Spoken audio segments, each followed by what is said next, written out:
SPR City, Market of India, Midnight Jackpot Carnival. Book a shop and win a jackpot. இனிமே கண்ணை மூடிட்டு கடலை எண்ணெய் வாங்கலாம். ஏன்னா மந்த்ரா கடலை எண்ணெய் இதயத்தின் தயாரிப்பு. தமிழக கட்சிகளோட தேர்தல் வாக்குறுதியில தவறாம இடம் பிடிக்கிற விஷயங்கள்ல முக்கியமானது கச்சத்தீவை மீட்போம் அப்படிங்கிறது தான். எப்ப தார வார்த்தாங்களோ அப்ப இருந்து இப்ப வரைக்கும் கச்சத்தீவு பஞ்சாயத்து முடிஞ்ச பாடில்ல. அவங்க தான் தார வார்த்தாங்கன்னு காங்கிரஸ் மேலையும் அதுக்கு துணை போனாங்கன்னு திமுக மேலையும் அப்ப இருந்தே ஒரு கரும்புள்ளி இருக்கு. ஆனா சொல்லி வச்ச மாதிரி அந்த குற்றச்சாட்டுகளை எப்பவும் ரெண்டு கட்சிக்காரங்களும் திட்டவட்டமா மறுத்துருவாங்க. இப்படி ஒரு நிலைமையில தான் கச்சத்தீவை யார் தார வார்த்தா, எப்படி தார வார்த்தாங்க, யார் துணை போனாங்க அப்படிங்கிற ஆதாரத்தோட வெளியிட்டு அரசியல் காலத்தை அதிர வச்சு இருக்காரு தமிழக பாரதிய ஜனதா தலைவர் அண்ணாமலை. RTI மூலம் வெளியுறவுத்துறை அமைச்சகத்துக்கிட்ட இருந்து அவரே இந்த ஆதாரங்களை வாங்கி வெளியிட்டிருக்காரு. இந்தியா வசம் இருந்த கச்சத்தீவை எப்படி இந்திரா தார வார்த்தாங்கன்னும் கருணாநிதி மௌனமா இருந்து எப்படி துணை போனாருன்னு ஆதாரத்தை காட்டி அண்ணாமலை பேட்டி கொடுத்திருக்காரு.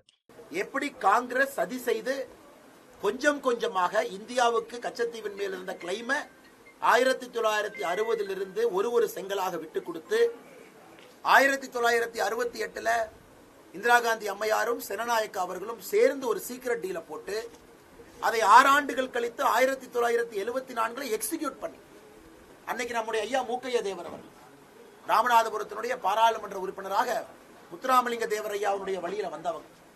அவர் பாராளுமன்றத்தில் போராடினார். மூக்கையா தேவர் அவர்கள் பாராளுமன்றத்தில் அவரை சமாதானப்படுத்துவதற்கு அன்னைக்கு உள்துறை அமைச்சர்லாம் பேசும் பொழுது அதை எதிர்த்து வெளிநடப்பு செஞ்சாங்க மூக்கையா தேவர் அவர்கள். இன்னைக்கு அவங்க மூக்கையா தேவர் பேரே மறைச்சாச்சு.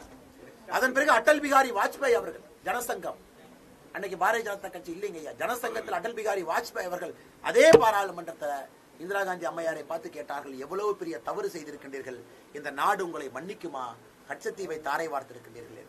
அதனால் நாட்டு மக்கள் இதை மறந்துவிடக் கூடாது. காங்கிரஸ் எவ்வளவு துரோகம் செய்தார்கள் என்பது இன்னைக்கு நாம பேசணும். நாளைக்கு நாம திமுக எவ்வளவு துரோகம் செய்திருக்கிறது, குறிப்பாக அதனுடைய முதலமைச்சராக 1974 இருந்த கலைஞர் கருணாநிதி அவர்களும் எப்படி கூட்டு செய்தி செய்தார்கள் என்பதை நாளைக்கு பேசும். இன்னைக்கு இன்னொரு விஷயத்தையும் உங்களுக்கு தெளிவுபடுத்துறோம். 1974 கச்சத்தீவு தாரை வார்க்கப்பட்ட பொழுது ஆர்டிகல் 6 என்ன சொல்லுச்சுனாங்க, கச்சத்தீவு இலங்கைக்கு கொடுத்தாலும் கூட நம்முடைய மீனவர்கள் கச்சத்தீவை பயன்படுத்த முடியும் என்பதுதான் ஆர்டிகல் 6.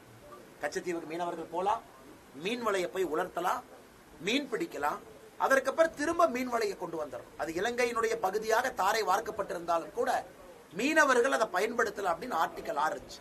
திருட்டுத்தனமாக அதை எமர்ஜென்சிக்கு முன்னாடி அந்த ஆர்டிகல் 6 நைஸா எடுத்துட்டாங்க. எவ்வளவு ஃப்ராடுத்தனம் பண்ணிருக்காங்கன்னா நீங்க பாத்தீங்கன்னா, அதாவது தமிழக மக்களை சமாதானப்படுத்துவதற்காக, அதான் தீவத்தான் கொடுத்துட்டாங்க, யாருமே எல்லாம் ஒரு சர்ச்சை தான் இருக்குது, மனிதர்கள் வசிக்கலின்னு சொல்லிட்டாங்க. ஆனா கவலைப்படாதீங்க, மீனவ சொந்தங்கள் நீங்க கச்சத்தீவை பயன்படுத்திக்கலாம், ஒன்னும் பிரச்சனை இல்லை, நீங்க அந்த தீவுக்கு போய் வலையெல்லாம் உலர்த்தலான்னு சொல்லித்தான் 1974 தமிழகத்துல போராட்டம் வெடிக்கல.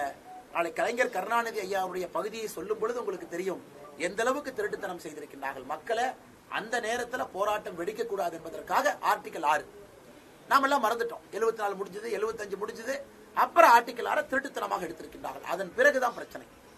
இன்னைக்கு முழுவதுமாக அந்த தீவு இலங்கைக்கு சொந்தம். ஆர்டிகல் 6 இல்லாத காரணத்தினால எந்த மீனவனும் கச்சத்தீவு பக்கத்துல மீனவ சொந்தங்கள் போக முடியாது, கச்சத்தீவுக்குள்ள இறங்க முடியாது, கச்சத்தீவுக்கு பக்கத்துல போக முடியாது. இந்த எல்லையை, இதெல்லாம் 1000 ஆண்டுகளாக இருந்த எல்லை. மீனவர்களுடைய முப்பாட்டன், பாட்டன், தாத்தா அவங்க காலமாக மீன் பிடித்தவர்கள், அந்த எல்லை வரைக்கும் போனவங்க. இவங்க 74 2 அரசியல் கட்சிகள் சதி செய்து எல்லையை சுருக்கியதாலதான் இன்னைக்கு பிரச்சனை. மீனவ சொந்தங்கள் இத்தனை ஆண்டு காலமாக போன எல்லைக்கு அவர்களால் போக முடியவில்லை. மோடியும் அதை வச்சு காங்கிரஸ வெளுத்து வாங்கி இருக்காரு. பாரதிய ஜனதாவோட முக்கிய தேர்தல் அஸ்திரமா இப்ப கச்சத்தீவு விவகாரம் மாறி இருக்கு. இது திமுகவுக்கும் காங்கிரசுக்கும் கடுமையான நெருக்கடிய உண்டு பண்ணி இருக்கு. இது அந்த கட்சிகளோட ஓட்டு வங்கியை கூட பாதிக்கலாம். குறிப்பா மீனவ மக்களோட ஓட்டு கணிசமா குறையறதுக்கு வாய்ப்பு இருக்கு. காரணம், கச்சத்தீவு எவ்வளவு முக்கியம்னு நல்லா தெரிஞ்சவங்க மீனவர்கள் தான். மீன் வளம் நிறைஞ்ச கச்சத்தீவு இல்லாம தினமும் அவங்க படுற பாடு சொல்லி மாளாது.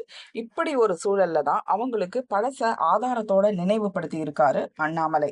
சமயம் பார்த்து கச்சத்தீவு பிரச்சனைய பாரதிய ஜனதா கையில எடுத்திருக்கிறதுக்கு காரணம் திமுக தலைவர் ஸ்டாலின் தானா. இதுக்கு பின்னால ஒரு கதையே இருக்குன்னு சம்பவத்தை விவரிக்க ஆரம்பிச்சது பாரதிய ஜனதா வட்டாரம். சமீபத்துல கன்னியாகுமரிக்கு வந்த மோடி காங்கிரஸ் திமுகவை கடுமையா விமர்சனம் பண்ணியிருந்தாரு. கடந்த காலத்துல திமுக செஞ்ச பாவத்தாலதான் தமிழக மீனவர்கள் இலங்கை கிட்ட இருந்து இன்னலை சந்திக்கிறாங்கன்னு கச்சத்தீவு பிரச்சனைய சுட்டி காட்டி மோடி பேசியிருந்தாரு. அதுக்கு ஸ்டாலின் பதிலடி கொடுத்தாரு.